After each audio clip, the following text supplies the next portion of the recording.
Yeah, Matt, and as the sun's just starting to come up out here, we're starting to get a better view of the debris field. Now, for several hundred yards, there is siding like this scattered all over the place. It's been ripped off several homes here in the area. As you said, you can see this shed here behind me that was just obliterated when the twister came through.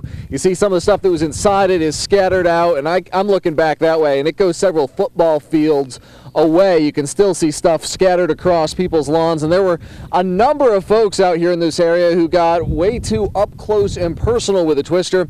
Here's some of their stories.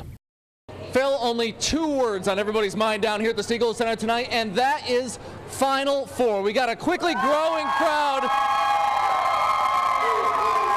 Very quickly growing crowd, very rambunctious crowd out here tonight.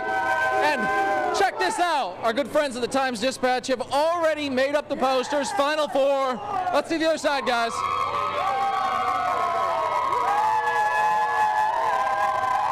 There is about 200 people out here already gathered, and it's quickly growing as the line's starting to stretch on down around the block. Getting here ready to welcome the Rams back home. You hear them? They're pretty excited. How excited are you guys to have a Final Four team here at VCU? I'm super excited. This is my freshman year. I never expected something like this. I have no words to describe it. I just went crazy tonight. And what would you have to say to the team, the coach? They're all going to be back here in about an hour and a half. That they have done amazing so far, and that I hope they keep this run up because it's doing a lot for this city, the university. It's just amazing what they're doing right now. It's cold out here, everybody's chilly, but you've been in line for a couple hours. I have, but it's totally worth the wait because, like I said, everyone's proud of this team right now, and I think that, you know, when they come back, they deserve a nice welcoming, back to their city. Sounds good, guys. There you go. There's the final word out here. Now, I actually just heard from a little birdie. He tells me that the plane is going to land carrying the VCU team. It's going to land out at the airport around 12:30. They're supposed to be over here about 1:15 this morning, and this crowd could not be more excited. Now, if you think this is a wild crowd, you should have seen it right after they beat Kansas. Chelsea Washington has more on that. In fact, our own AJ Lagoe has been in Deltaville all morning long, and he has the latest on conditions there. Good morning, AJ.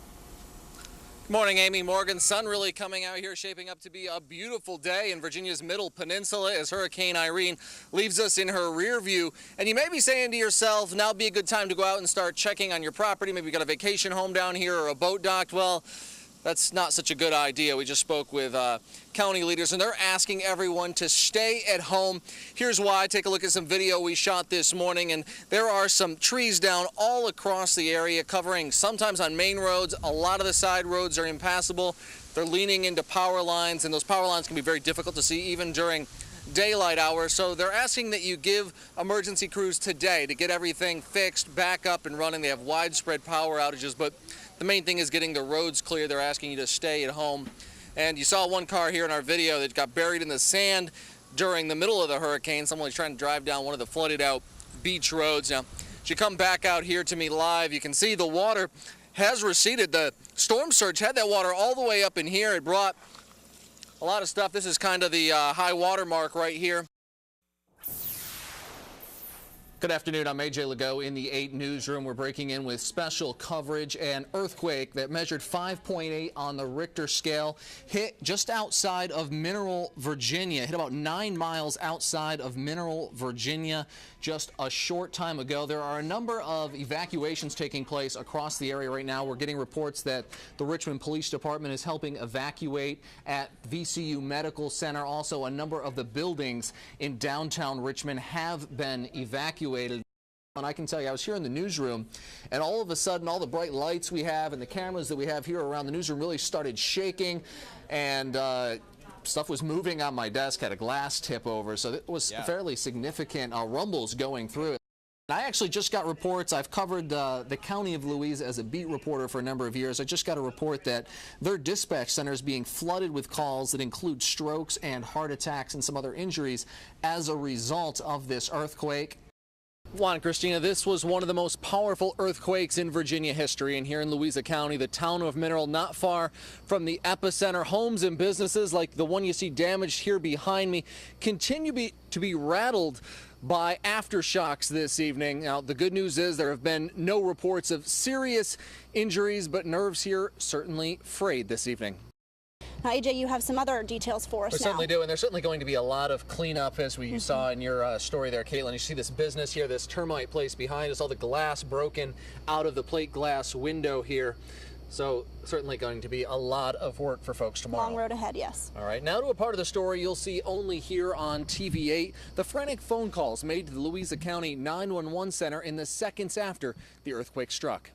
Christina, Hurricane Irene really making herself felt here in Virginia's Middle Peninsula over the last couple of hours. We're seeing it all. Heavy winds, lots of rain, trees and wires coming crashing down, and flooding. Take a look. Well, AJ, quick question for you. You showed us that video yesterday of that sailboat going down there at the mouth of the Rappahannock River. Have you seen anybody wandering around scratching their head going, oh, where did I put that sailboat last night? Have you seen anybody that might have owned that? Yeah, we're here, and the guy was working to fix it up, and he just couldn't get out there and get it. It got stuck a little bit on a sandbar, and then the hurricane hit. Was talking with the marina operator here where we're standing. He actually took a power boat out there this morning to take a look at it. It's a 60-foot sailboat, and right now there's about maybe 6-8 inches of it sticking up above the water, so certainly not a good day for the owner of that boat. Now, the Emergency Management Office out here in Cumberland County tells me that no one was injured when the storm came through. They said they have about six houses that were damaged. They have a number of folks that the Red Cross has put up in hotels tonight. And one thing you should note is we're about 3 miles or so outside of Farmville here in Cumberland County. And all those videos you've been seeing of tornadoes near the Longwood University campus, well, very likely that's the same storm that ripped through this neighborhood here on River Road in Cumberland County. I want to send it now back to you guys in the studio. All right, thank you for that, AJ. Hi there, Kim. Yeah, a number of the wounded are being worked on by doctors here at VCU right now. Now, just over the last 45 minutes or so, we have seen a number of ambulances go by. They've been coming by all morning, and we've seen someone unloaded off of a stretcher off one of the ambulances that we're told was up there. And ambulances from Stafford all the way to Henrico have been out at that scene, transporting patients to hospitals across the region. Now, just a moment ago, I spoke with Ann Buckley here at VCU Medical Center about what they're doing here. Yeah, absolutely, Matt. And this house here behind me is one of the ones that was damaged. Now, you see the sidings hanging off the side of this house. The most severe damage was actually on the front side of it, where it picked up a large porch and a roof, and it threw it. And it threw it into a field up there. We're going to show that to you in just a second. You're going to see a shed that was completely obliterated here. And there's just debris scattered all about. This debris field's actually over 100 yards long easily. And that brown thing you see up there in the field about 100 yards from the house, that is the front porch and the roof of this house we just showed you. Now, there were a number of folks who were actually in the area here when that storm cut through. Here's some of their stories in their own words. And you see the scene has not changed much in the last few hours. We're going to send it back to you guys, but leave the last word with the crowd.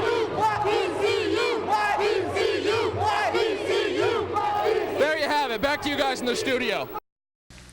Now, just a short time ago, we got a report that a tree had actually fallen through a mobile home here in Middlesex County, trapping people inside. We tried getting out there, but we actually couldn't. The roads were completely impassable with trees and down lines. What we're hearing is that firefighters actually managed to make it in before some of those trees fell blocking the road, and were able to rescue the folks that were in that mobile home. We're told they all did get out safely, but it is extremely dangerous to be traveling on the roads right now in the dark. You can't see the downed wires, you can't see the trees that are falling, and they are coming down fast and furious out here tonight. Reporting in Deltaville, AJ Lagoe, 8 News.